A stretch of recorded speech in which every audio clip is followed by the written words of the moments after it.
all church age believers are the object of an unseen conflict.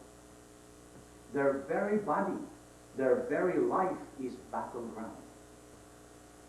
Our body, our very own body, our very own life is the battleground in this conflict. That means, as a believer, daily